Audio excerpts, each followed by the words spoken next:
How's that working? A little smooth jazz for my entry, a little elevator music. Welcome. Well, thank you for being here. How is the morning going so far? Solid? Great. Thank you to NIHouse and, of course, Dr. Whedon for having me this morning. There's something about you that makes me want to up my game, so I added a little extra material just to try to impress you. So let's see. As Dr. Whedon said, I am the executive dyslexic and founder of an organization called NoticeAbility. And what I want to make very, very clear before I begin, I'm getting a little bit of feedback, if it's all right. Okay, thank you. What I want to, do you all hear that? Okay, I'm just going to stand here because somebody's doing something up there. Right? No? Should I turn off a mic up here or something?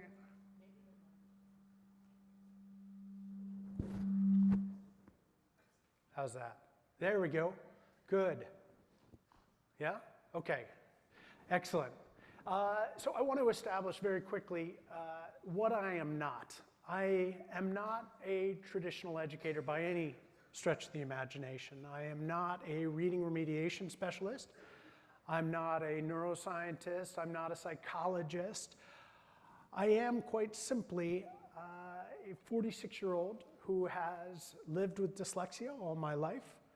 I am the husband of a dyslexic who it's about 15 additional years worth of experience right there. And I'm the father of a purebred dyslexic. So that's an additional 12 years. So I figure I've got like 75 years worth of experience of being dyslexic. I am an expert in living with dyslexia.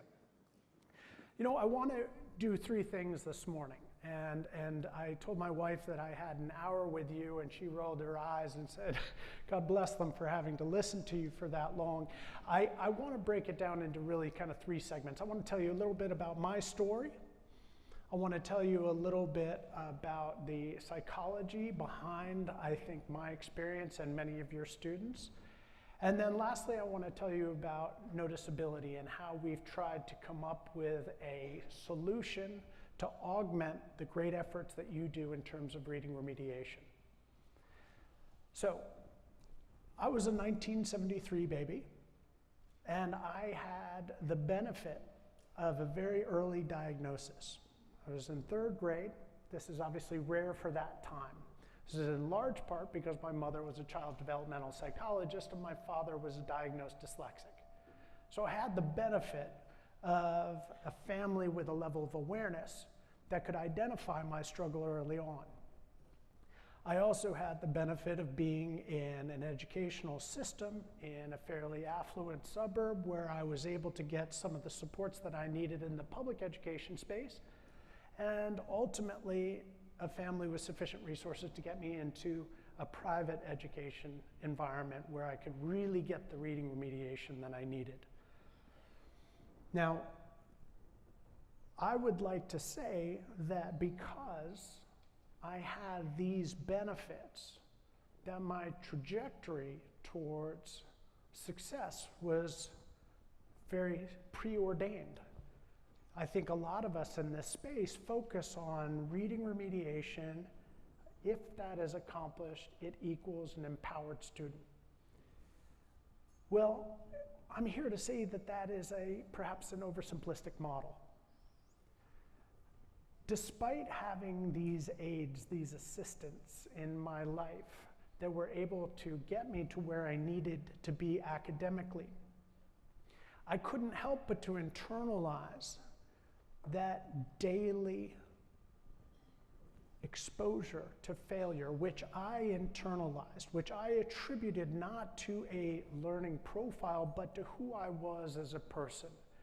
Now, even though I was getting those pull-out services, and I went to Mrs. Chadwick's room, right, the room without the windows, well, there was one window, but it was way up at the top of the concrete, and you could see everybody's feet walking by, and it had the little desks, right, with the little chairs.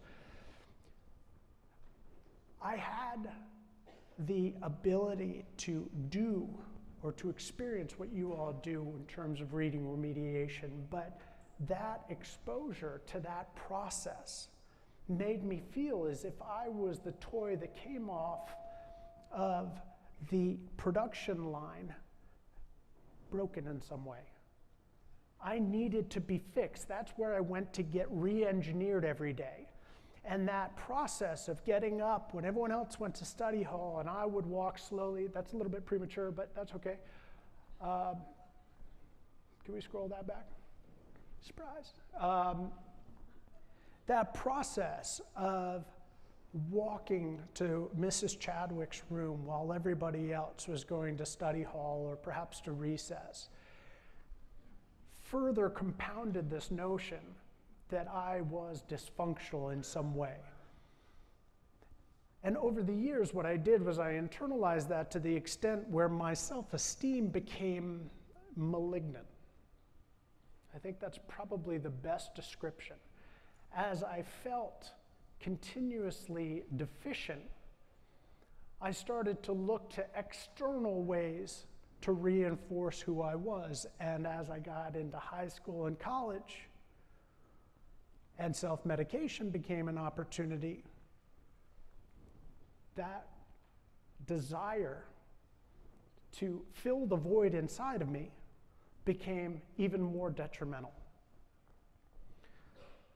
Now, because of Mrs. Chadwick and because of the support that I got in school, I was able to make a decision to go down the road less traveled for most dyslexics, and I decided that I was going to develop that huge chip on my shoulder and use it to my advantage. I was going to prove to everybody who called me stupid and lazy and indolent that I was the opposite. And what I was going to do was I was going to manipulate the one variable that I could, which was to pour every ounce of free time into homework and preparation.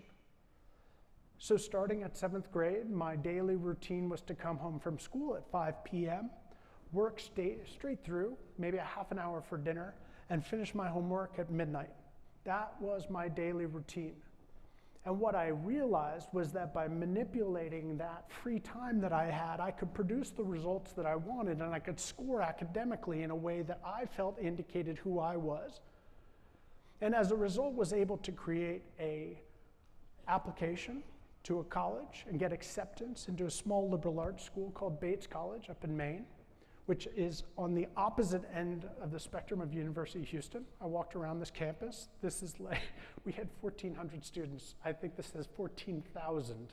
I was blown away. Just the last 24 hours have been shocking to me.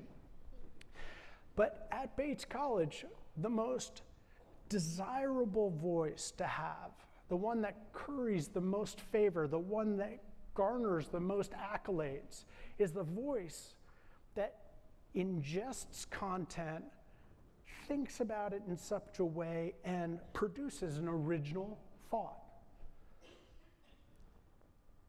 For this dyslexic, who had been for 12 academic years of my life trying desperately to figure out how to put myself into the box that they wanted me to be in, all of a sudden I was able to gain attention and notoriety and praise for my outside of the box thinking. For the first time in my life, I was having my peers, these are incredibly astute academic student body, were looking to me for value and insight. That process was such a novel experience, and I don't want to say at that point that I leapfrogged from this individual who was suffering this sort of corrosive self-esteem into a place of empowerment, but I started to chip away at this fallacy of who I thought I was. I started to slowly reconstruct this notion that I was useless into potentially somebody who had something to offer. Now, I graduated from Bates with a philosophy of religion degree. Yeah, huge job market.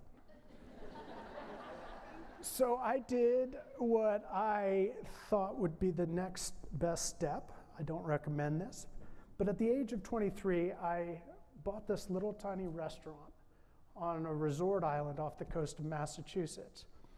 I'd always been intrigued by the hospitality industry, and I figured like I could make a cup of coffee and an egg, so why not buy a restaurant? And what I did over the next 5 years was learned a lot of brutal lessons. I was able to deeply humble myself in terms of not understanding an industry that 60% of people that do know what they're talking about actually fail. So I was sort of contorted by the experience, but ultimately I was able to learn my way, identify certain advantages that I had that allowed me to sell this restaurant for twice what I had bought it for after 5 years. Now, as I looked back, and I'm going to get to this, I'm going to press pause on this narrative, and I will come back to it.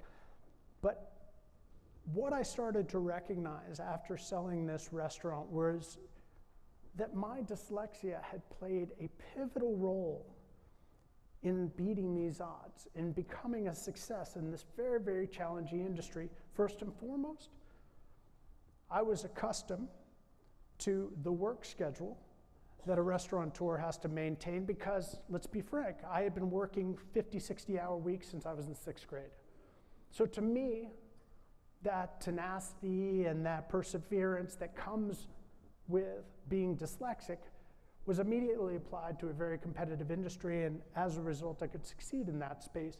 But the second thing was that I recognized in hindsight that I was able to identify certain things, certain market trends, certain needs of my customers that others could not see.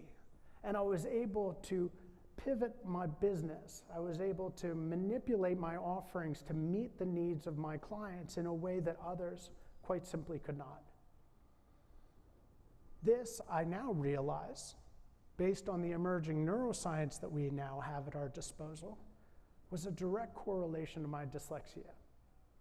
So I'm going to press pause on that because I want you to be intrigued by what advantages are associated with dyslexia that enabled me to be successful in entrepreneurship, but I will come back to it.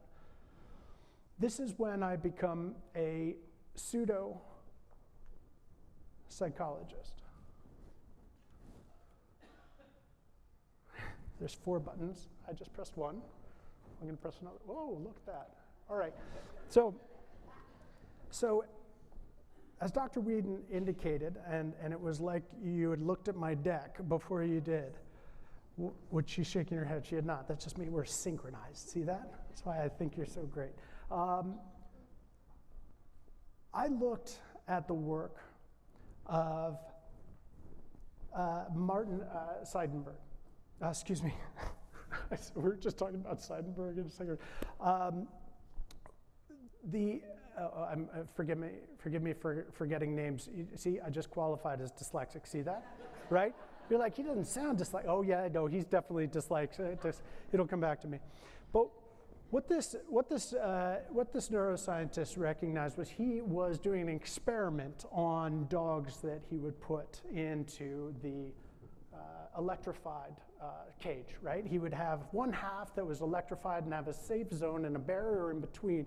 And what his team did is they actually put a temporary paralyzing agent into the dogs, laid them in the electrified section, and watched as they experienced repetitive shock. Now, when that paralyzing agent wore off and the dogs were able to be mobile once again, what was extraordinary was that the dogs failed to escape the shocked area and go into the safe zone.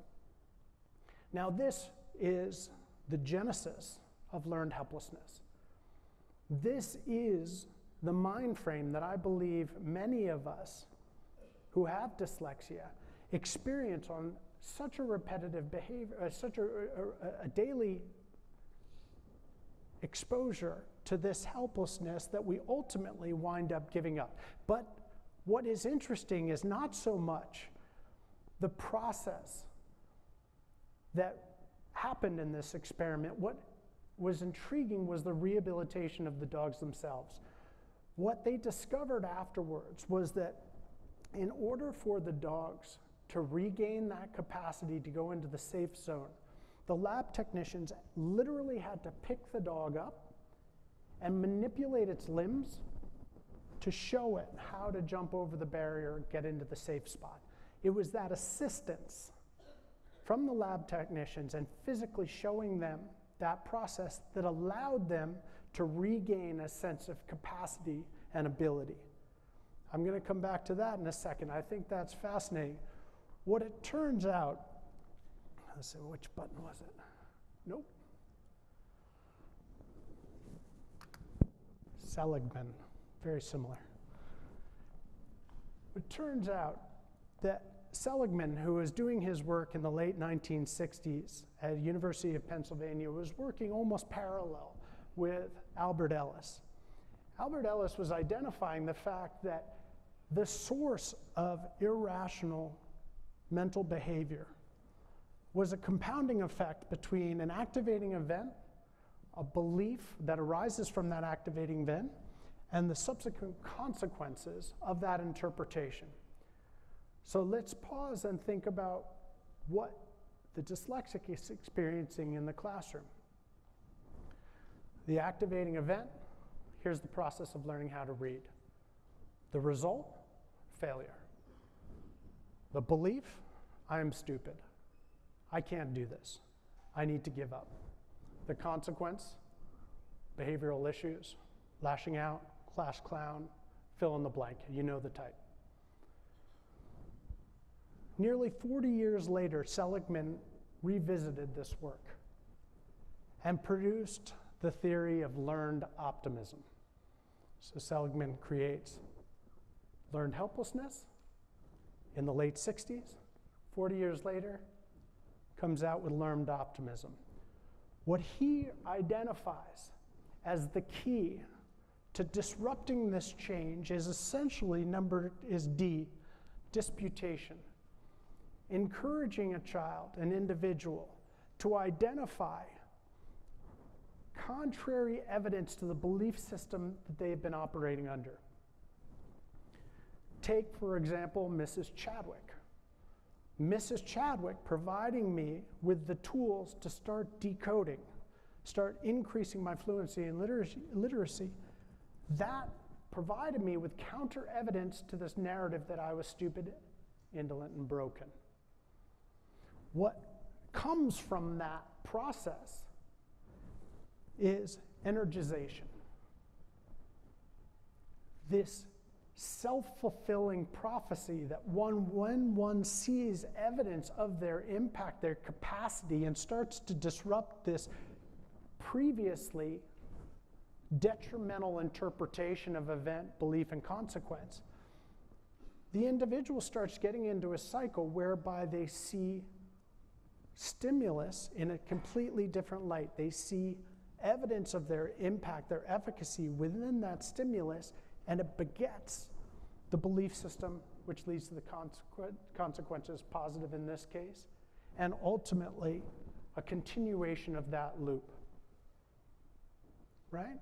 So we see this in our daily lives, right? You wake up, you spill your coffee, it's going to be a bad day, right? You start to see evidence of it being a bad day everywhere you turn.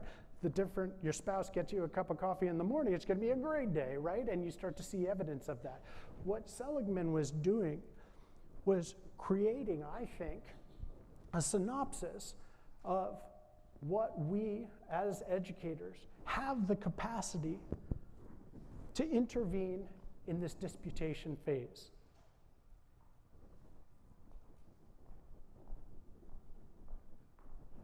The specifics of learned optimism, the benefits that he identifies, something that we're all familiar with, growth mindset, that ability to problem solve, to view adversity as a new opportunity to challenge and learn and to engage opportunities.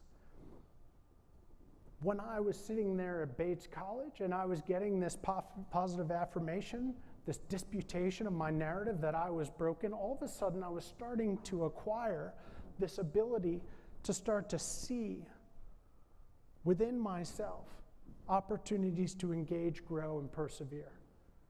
From a social emotional learning perspective, the impacts are profound, right? We're starting to see emotional regulation, transitioning from victimhood into a position of strength and advocacy. We see empathy, self-efficacy. This is, as I look back on my life experience, this arc of what I went through, where previously had existed for the first 7 years of academia in that learned helplessness phase. Mrs. Chadwick, boom, intervention, giving me a capacity to rewire my dialogue, to change the way I was looking at things. As a result, a perpetuation of that cycle, and I don't want to say that I achieved all these things overnight, but what it provided me with was an opportunity to start growing in an entirely different way.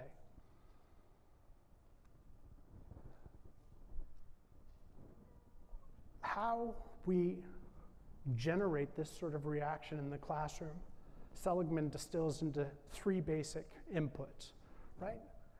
It's mastery of content, feeling confident with the material, right? Like Mrs. Chadwick, all of a sudden I'm starting to able to decode, I'm starting to perform better in my courses. Adults who model that positive affirmation, a merit-based commentary, not this, hey, guess what, Albert Einstein was dyslexic, right? Richard Branson's dyslexic, but rather look at how you were able to read this passage compared to last month. Do you see how your efforts are paying off? Can you feel it? Can you see it? Can you believe it? That is all of a sudden generating a mindset within the individual that allows them to transition into that DE component of that model that Seligman discusses. So, transitioning into the third area that I wanted to talk about. This seems very challenging given the demographic that we work with. Dyslexics come to us. They are disenfranchised, they're jaded, they can be apprehensive of authority, they're disconnected. I know, I see them, I was one of them. And the question is, okay, this makes sense, right? Okay, we've got to disrupt that narrative and we've got to allow them to create a new feedback loop. But how do we do it, right? We've got to teach them how to learn, how to read, and then on top of that, we've got to look at their social emotional. It turns out that it's a lot easier than one might think. He subtly pushes the button thinking he's got it under control, but he doesn't.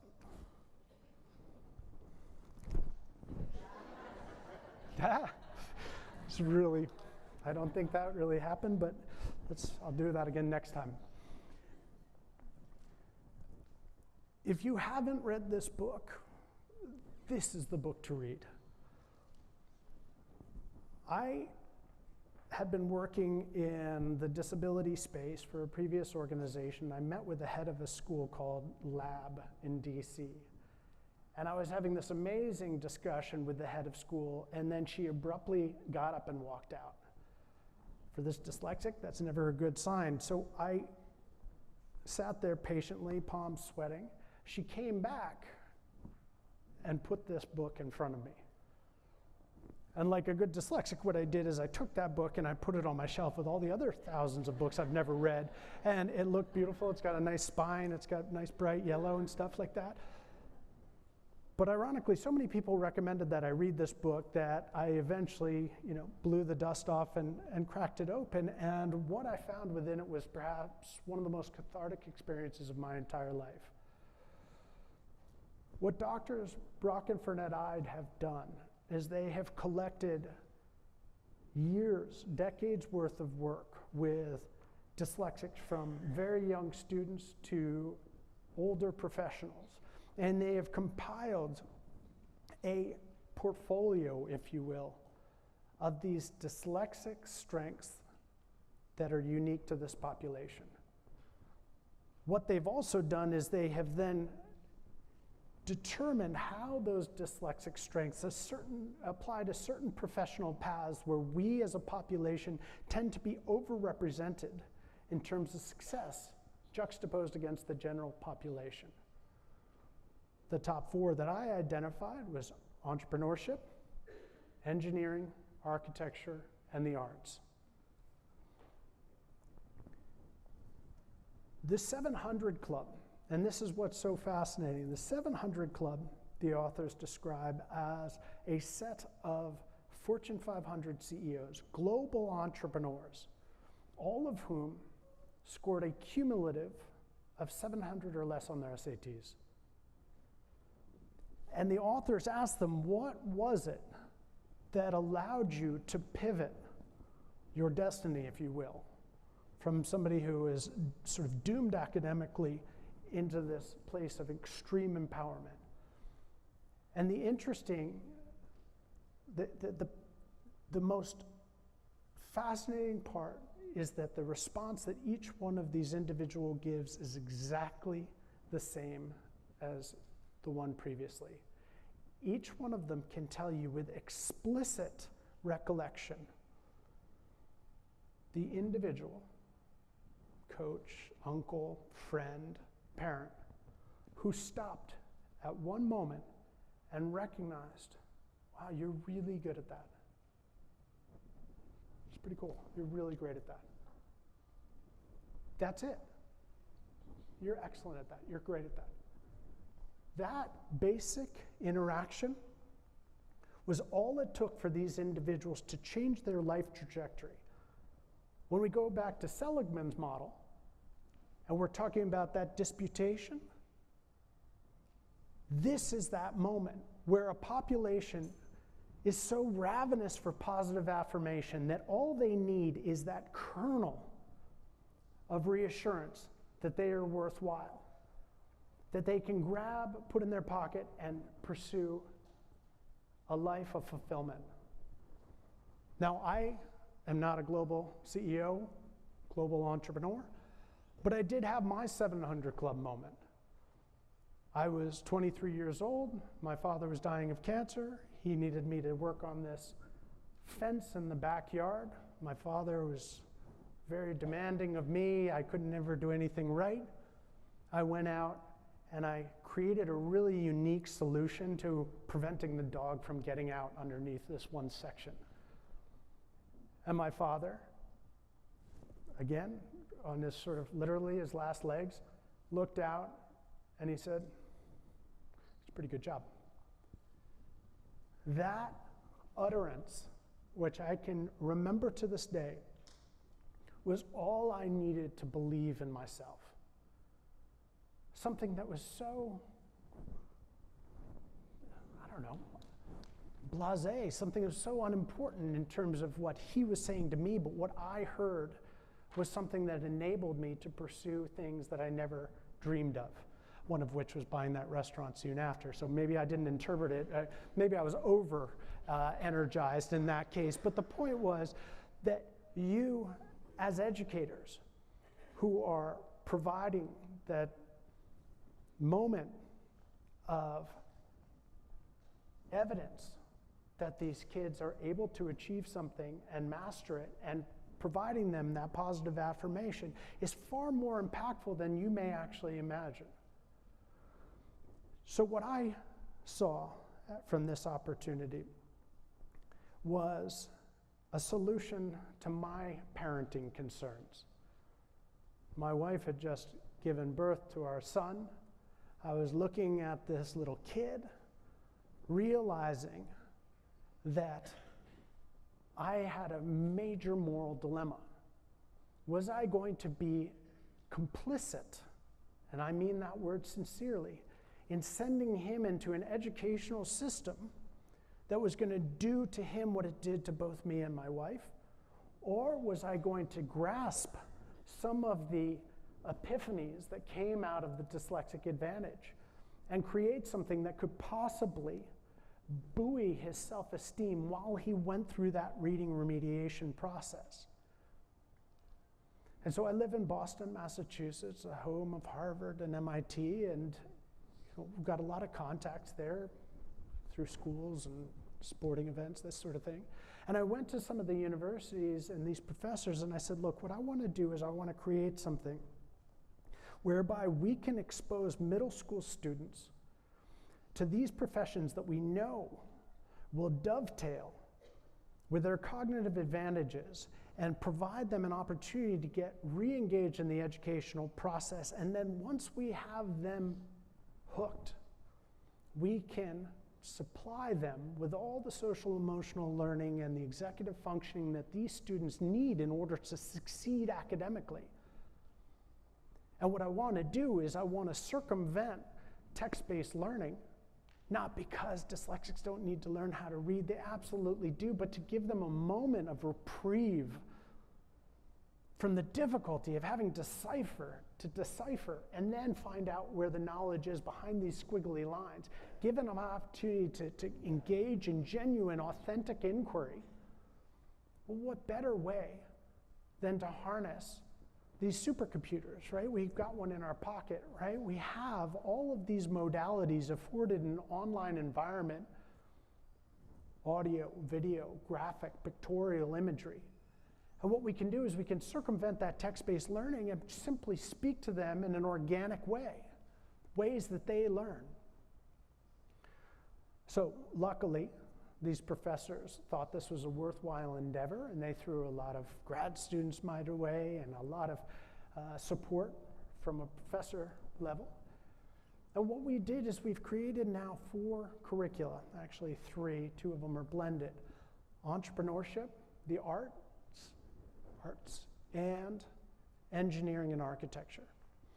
And what we do is we create all of the content to be delivered online using those multiple modalities so that we are responsible for conveying content.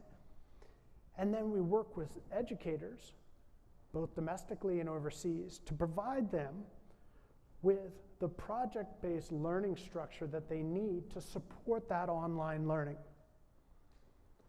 So if you take our entrepreneurship curriculum, for example, students will have 1 class each week devoted to watching the videos on how to identify problems as opportunities in disguise, how to create a unique solution to those problems, how to build a business plan in conjunction with that business idea, and then ultimately how to present it like I am on stage saying, this is our invention and it's directly a result of our dyslexic ingenuity.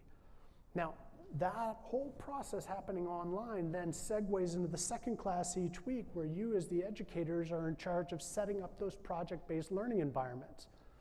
So students in our entrepreneurship curriculum then work in something called soul centers, right? Acronym for self-organized, unbridled learning center. We know from research that students tend to retain and absorb content at much higher rates if they believe they're learning autonomously. Well, in the Soul Center, they have a simple premise. You are insulated from the sage on the stage model, provided you subscribed to the conflict resolution, negotiation, and active listening techniques that we teach in the online format. So these students, and you know your students, the ones that desperately want to be heard and are sometimes, let's say, reticent to buy into your authority, it's the most polite way that I can say it, are given this opportunity to speak to each other, to hear their voices, to exchange their ideas, but are desperate to maintain that sense of autonomy. And so what they're doing is they're saying, you know, Tracy, I like your idea, I appreciate your input, I'd like to propose something differently. Very different than that's so stupid. Why? Because the moment they go to that so stupid, I'm sorry, you can't handle the autonomy back in the desks, right? So we're giving them the holy grail of autonomy, and what we're watching is them incorporating these social emotional learning techniques that we desperately want them to teach, to learn. But they're doing so because they're incentivized. For the first time in their lives, they're being exposed to what they're doing well at, and they are engaged in a process that, quite frankly, is mind-blowing to watch. You've seen those students whose lights were off behind their eyes and you've done something or you've taught them something and the light comes on. Imagine a group of individuals doing that simultaneously. So what we're doing now is distributing this content through private schools, obviously, but most specifically public education, because the challenges associated with special educators in public education is unbelievable.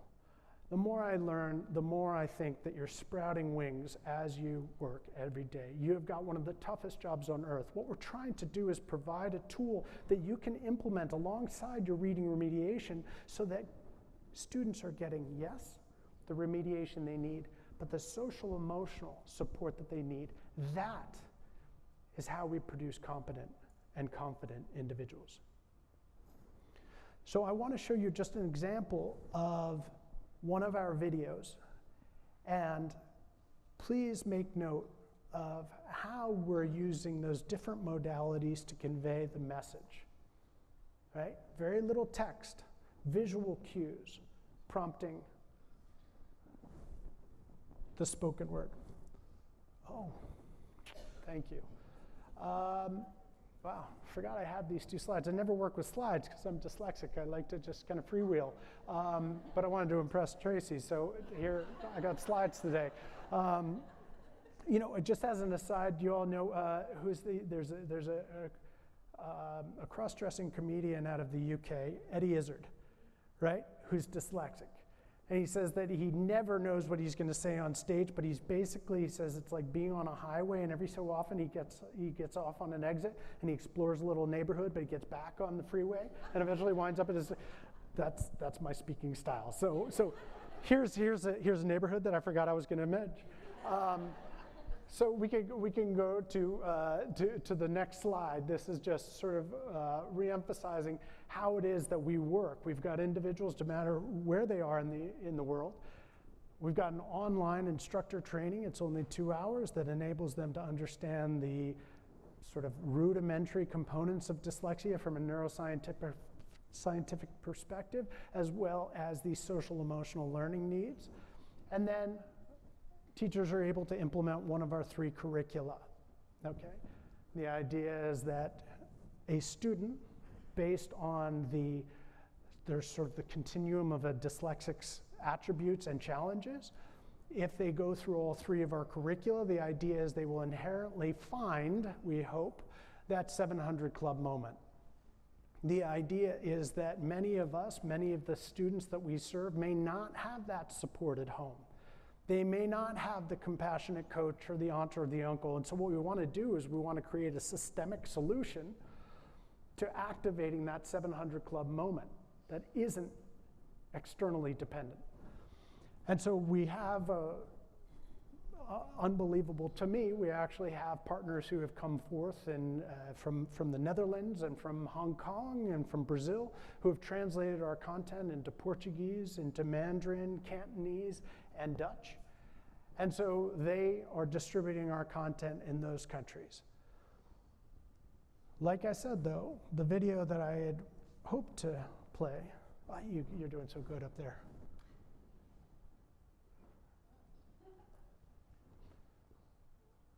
And then maybe one more click and it'll start. Welcome back. I hope you enjoyed that first video.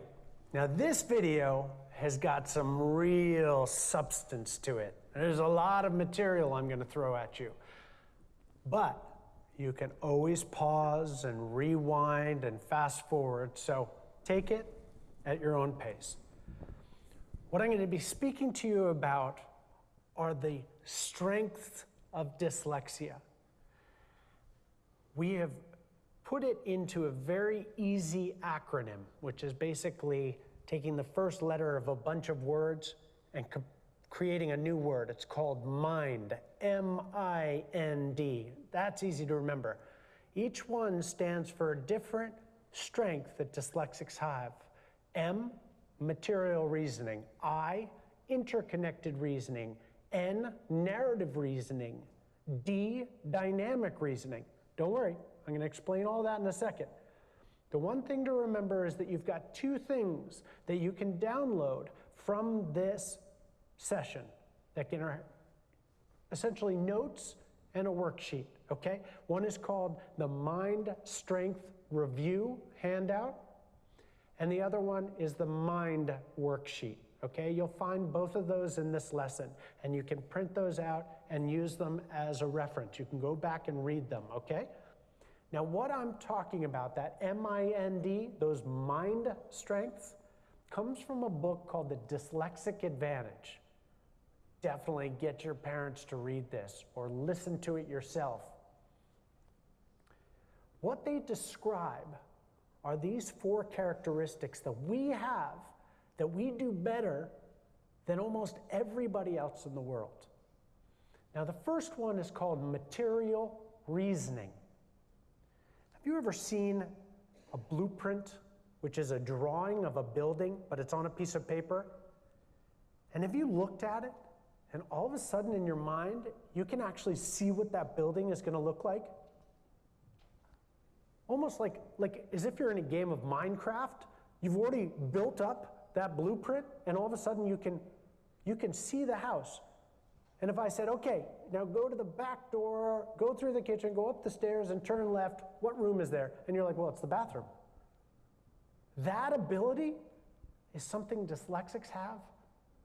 Other people can do it, they can do it okay, but you do it in an incredibly different way than most. The next one is I, interconnected reasoning. We, as dyslexics, have an incredible way of looking at these pieces of information that don't seem to have any relationship. We kind of go, wait a minute, and an idea pops out. I'll give you an example.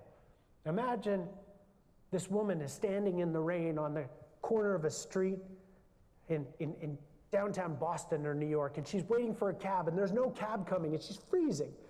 Well, right up above her in an apartment building is a guy who doesn't have a job, he's got a car, and he's thinking, man, how can I earn some money?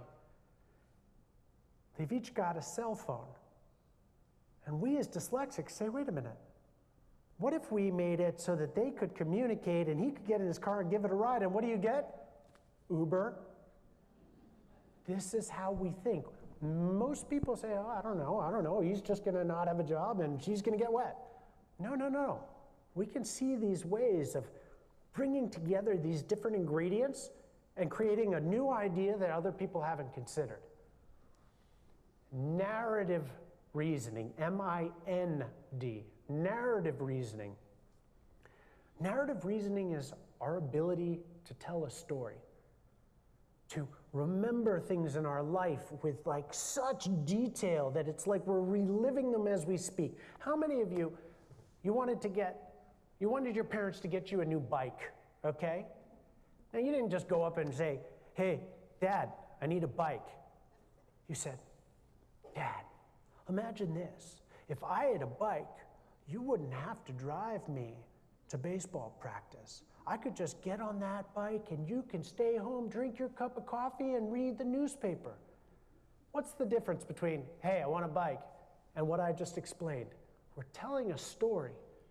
One of the things that dyslexics do is we have the ability to tell stories, maybe through writing stories or speaking, but we have ways to make our ideas really compelling. Compelling is another word for like getting people to really get excited about what we're talking about. I bet you're thinking right now of things where you've told pretty good stories, right? The last one is dynamic reasoning. Okay, this one's a little bit harder to understand. We have, as dyslexics, the ability to identify things that have happened in the past, understand them, and then almost predict the future. I'll give you an example. We've learned probably about erosion at some point in school, right? Rain drops onto a mountain, all that rain comes together and it slowly carves a path which turns into a river which finds its way to the ocean, right? We weren't there to watch that whole process happen, but we understand, okay, I see all this rain came together, carved this through rock, and then this creates a river. Now, because we understand that, we're then able to almost fast forward that process into the distant future. Okay, well, what if more rain comes down and carves a bigger path, and this river grows, and this river turns into a lake, and oh my gosh, this river that I'm looking at right now will one day be an ocean. Now you think to yourself, well, can't everybody do that? Yeah, they can do that to a certain degree. But dyslexics have the ability to identify things that have happened, even if they weren't there to witness it, and then create a prediction for what's going to happen in the future. I don't want to say it's like fortune telling, but it's kind of like seeing the future based on the past. Now I want to end this, there's a lot of material. I want to end this with one very important thing to consider. You may be sitting there going, I don't think I have any of these. Like, I'm definitely dyslexic, but I can't do any of those. I have been developing those MIND strengths that I have my entire life. You are in the process of identifying what those strengths are. And if you don't see them now, that's okay. During this course, we're going to be touching upon these different MIND strengths. And I think you're going to start to go, oh, wait a minute. I remember what he was talking about. I'm starting to see an idea emerge that nobody else was seeing. What? Just like working out a muscle. Right now, your muscles may not be developed. Your MIND strength, those muscles, may not be developed. Doesn't mean they're not there. My job is to help expose you to those, just like you go into the gym. Or it's like when Yoda gives Luke the lightsaber for the first time. He can't do anything, right? This is learning how to use your lightsaber, okay? So take it nice and easy. Rewind if you need to. Definitely use that worksheet and the handout that I mentioned earlier, because it says everything I've just said now. See you in the next lesson. So that's just an example of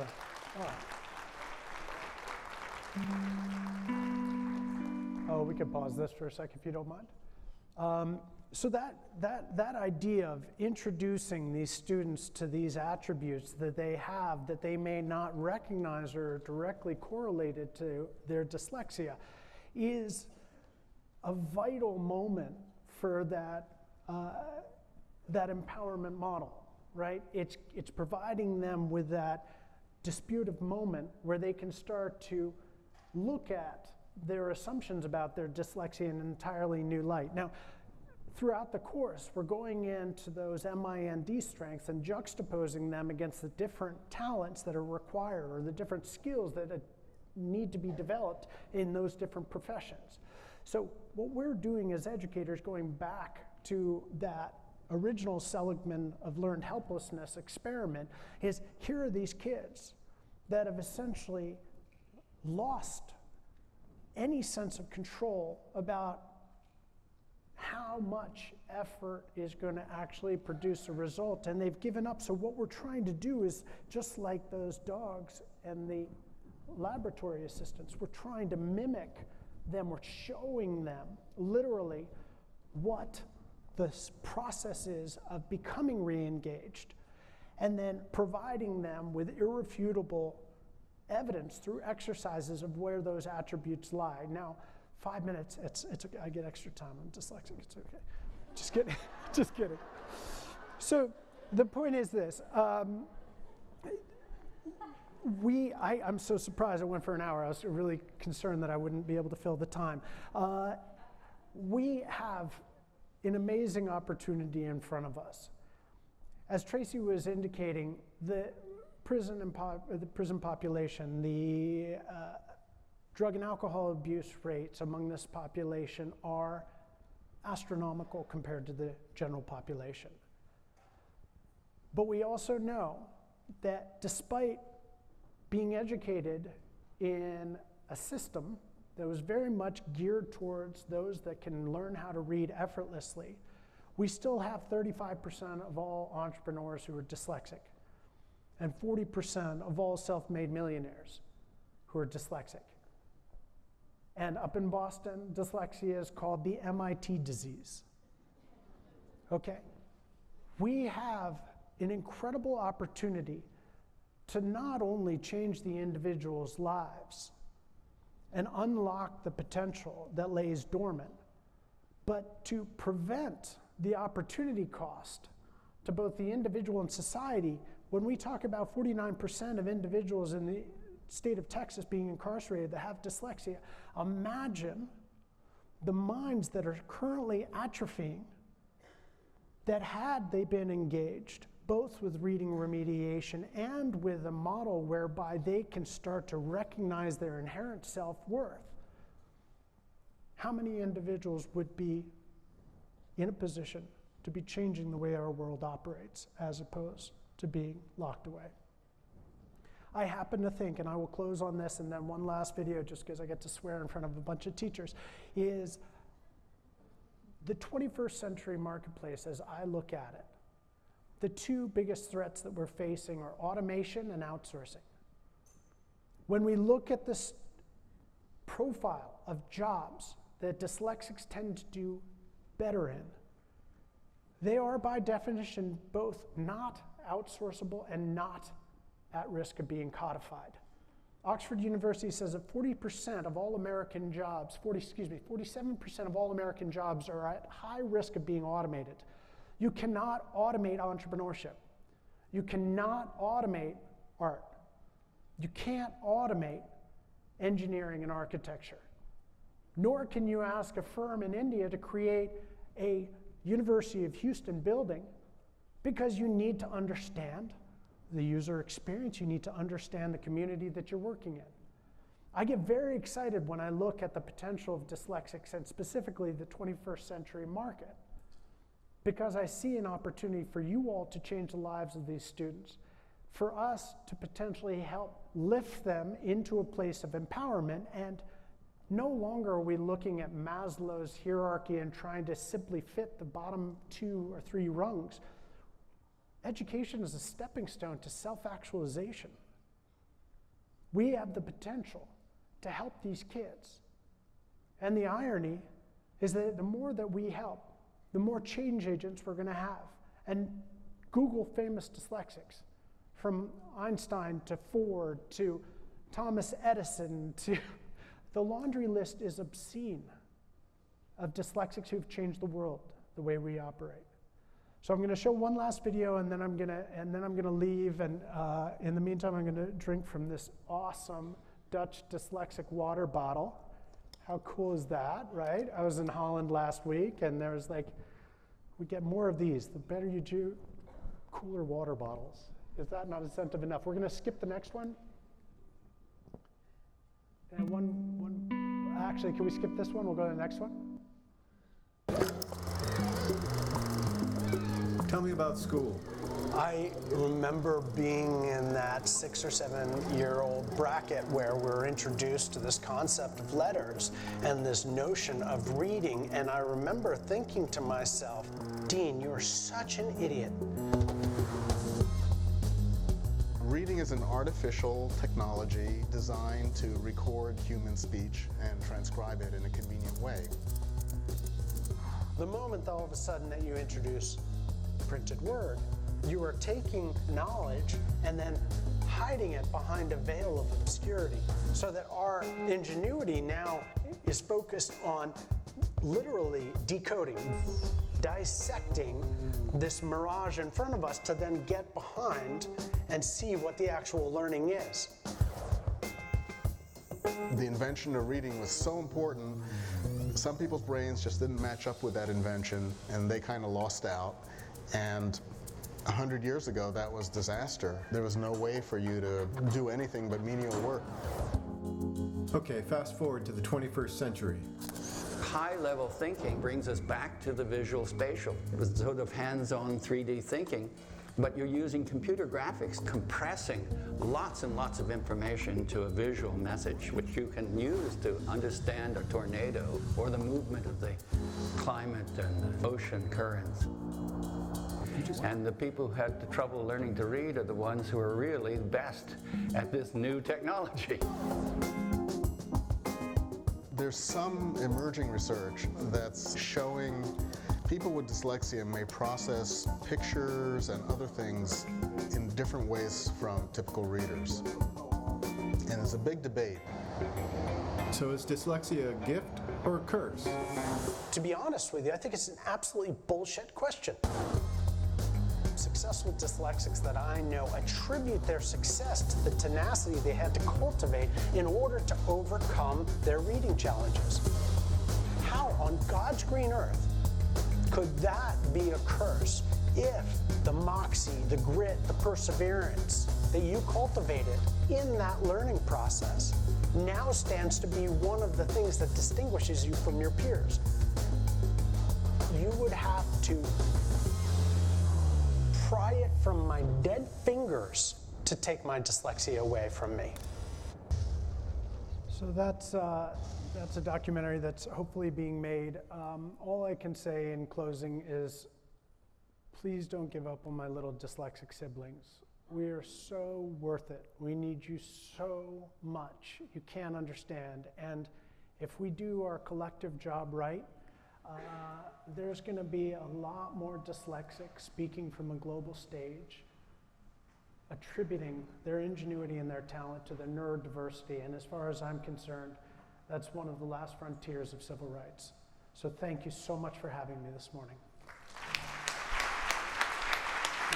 Thank you.